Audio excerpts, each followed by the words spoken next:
you Right. know. Yeah.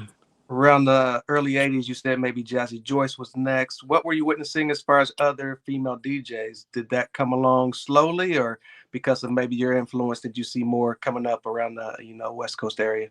I think it came up slowly because I really wanted more females, but when I was trying to teach them how to do it, cause they thought you just put a record on, and they could not.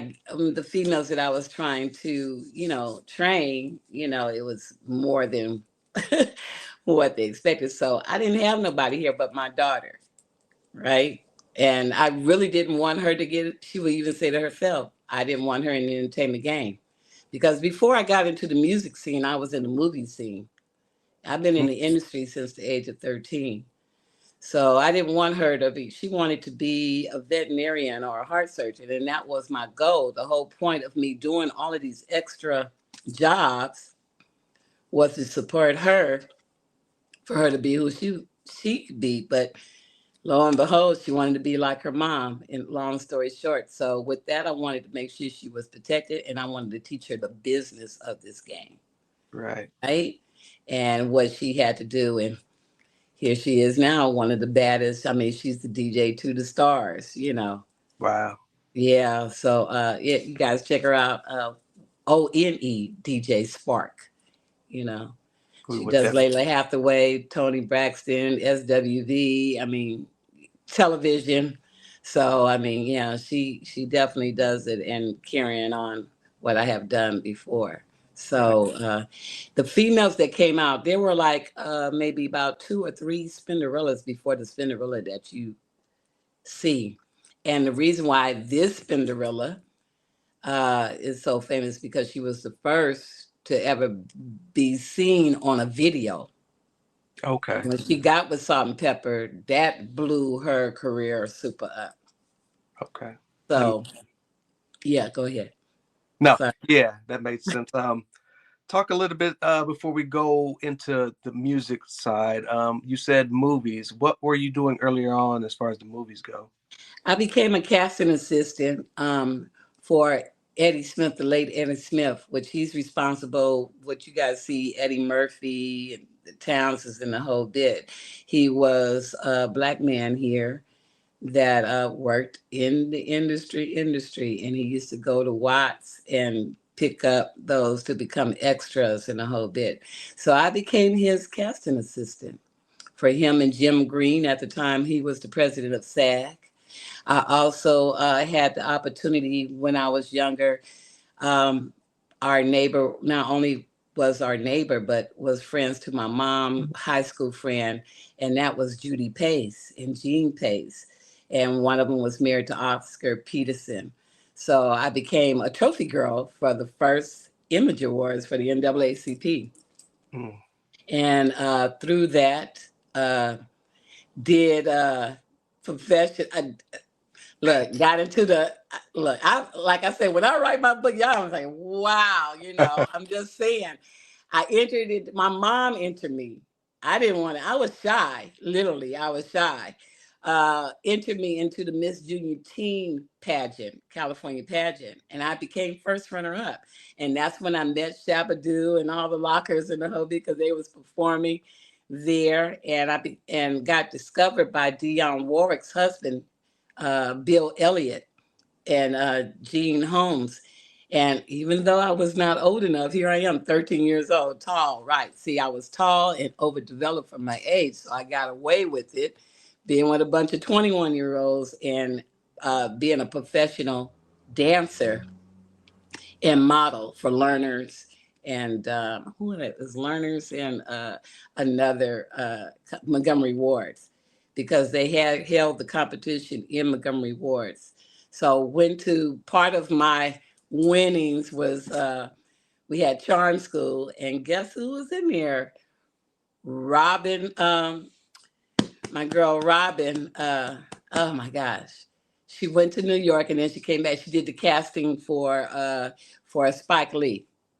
Ro- Not Rosie. No, Robin. Um, I'm not I'll, sure. I'll think of it later. Yeah. you have no idea. I had 2 strokes. You're looking at somebody who survived 2 strokes in the home, and we're older. Our memory. But yeah, she was the casting for all of Spike Lee's movies when he first came out. So yeah, I mean, and then when I met my Kim, uh, who is the actress on The Upshaw. Mm. I met her when she was younger, and her mother. Right here in Midtown. They were starting. Her mother was starting the acting school. Kim So I Fields. was, hmm? Kim Fields. Yes, Kim Fields. Yeah, that was when I first met her. So on the movie side, I was blessed. Growing up and a kid. Being around our people. From the Image Awards, I turn around and assist the Black Producers Association, which was I had the presence to be with Jim Brown, which later I known on his activism, Fred Williamson, Sidney Poitier, Rosalind Cash, and Sheila Fraser.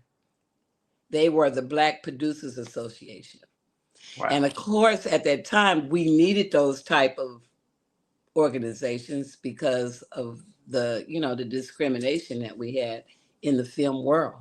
But Right. yeah, that's where I was at first. And then again, the casting couch situation. I went back to just being me and working a working a job. Because I never wanted to be in the entertainment game. Right. Just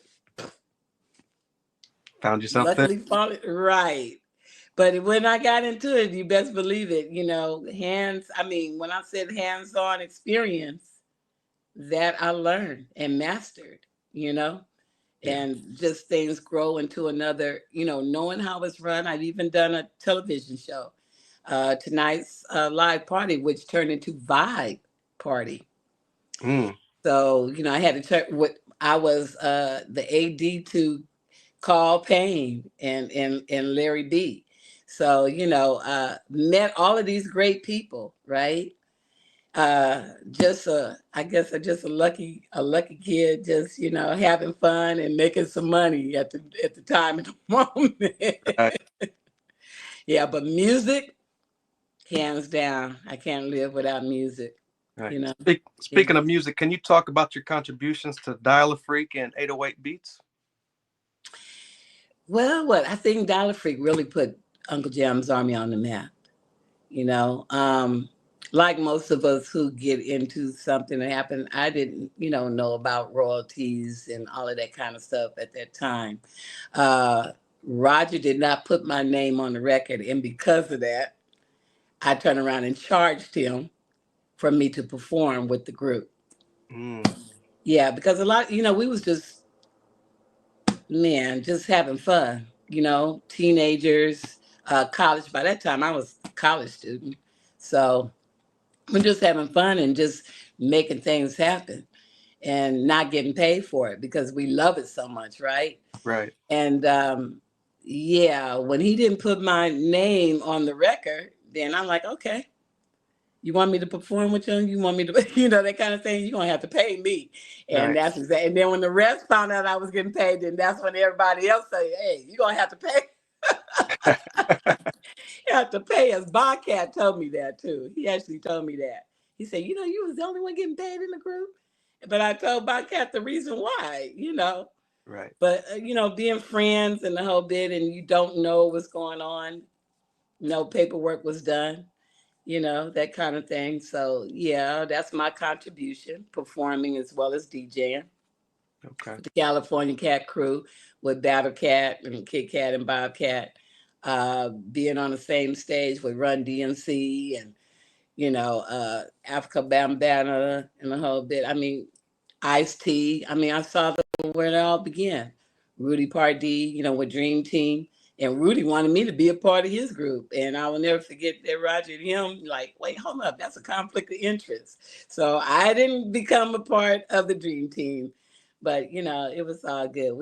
We're all family. We have a lot of fun. And to this day, I'm very blessed for those who are still here that when we see each other, it's just unconditional love. Right. respect. Yeah. For those who weren't able to experience a Uncle Jam's Army Jam, what do you remember?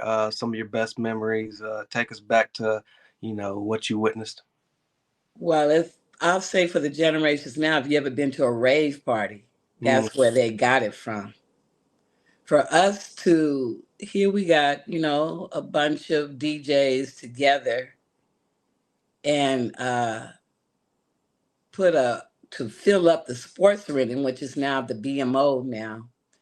Uh, to have seven to 10,000 kids from the ages of 12 and up, just off of pure music and the art of DJing.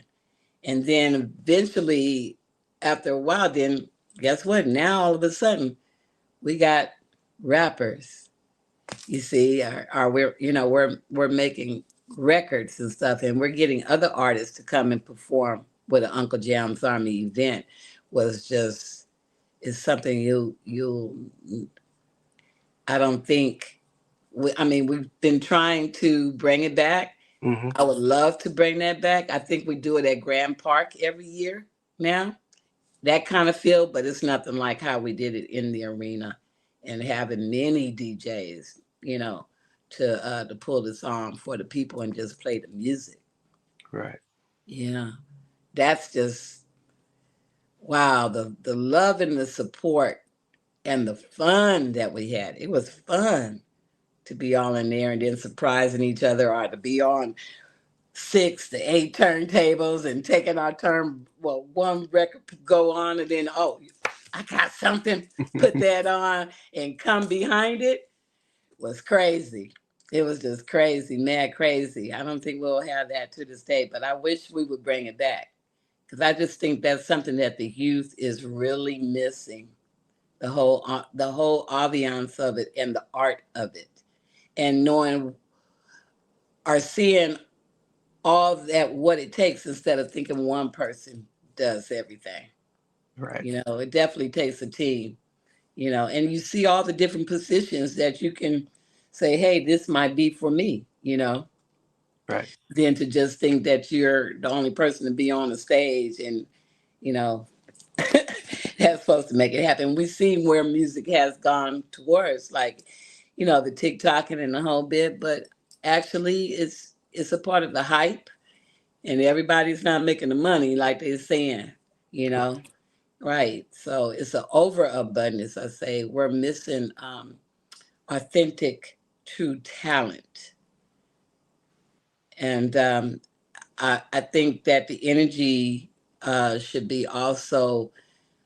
They need to see those who makes that talent because those are guaranteed jobs. Those are fun to do to know that you've been a part of making someone super famous. Right. Hmm. Can you talk a little bit about the trials and errors of forming your own ladylike entertainment company? The trial is different from when I started back in the day of just being a female DJ. The trials that I have now is, I would say, the belief that as a owning your own entertainment and production company, that you can be on the same level of producing professionalism, which I do all the time. Um, I think that's hard for any woman who has her entertainment and production company. The mindset, unfortunately, of our males, it's just like the female president. The mindsets that the men have about women uh, definitely makes it harder for us. Mm, And it definitely, yeah, we struggle on certain things. I think that's probably why I stay to the community more. I create my events, and I know I'm able to do those events. And I have a lot of those who are in the game that knows that I know how to do the events, and I keep it safe because I just find that our men are can be a very they could be supportive, but definitely be our blockers of the hmm intimidation game, and because of who we are as women. right? We're the social butterflies. So people feel safer, I would say, if they want to deal with me as opposed to dealing with you. So I think that's our own is blocking our own in every way. That's how I feel that. Besides me being a woman, I just think that our own people, because of their insecurities, keep us from all of us to eat and be successful. Not supporting each other. Right. How many Yeah. employees do you employ with that company? Depends, because right now I'm in the midst of putting a concert benefit together, as you know about the fires. I've merged with Hip Hop for Peace, which is Tina Marie Tyler. She's also has her production company in the home bit, and putting something right now, doing a pop up actually to raise funds for the fire victims. And I'm more so about the community. I think this is a time where the community needs to have love. They've been traumatized, and it's not something that's going to go away. You know, it's going to be a long haul. I mean, it's going to take a couple of years for houses to be built and the whole bit. So we want to continue that, and hip hop has to show its face. Because Right. right now, the fire aid we have tonight going on in Inglewood and tomorrow. We've had some events, a couple of, within last week and the weekend before. So it's our turn. Pioneers of this game, it's our turn, because we are about the community. I mean, that's the whole point of me being hip hop. Right. And what it represents is the community, and to give a free concert. Mm. Not here for anybody, and take that money and donate it to, I'm thinking about implementing a telethon. Take that money and put it in the fund for the people while we perform for the community free, just to show love and how much you care, as well as not just in performance, but we're also going to be giving out clothes and good food, the whole bit, to continue this, because unfortunately these fires have increased our homeless rate. Mm. Oh, I imagine.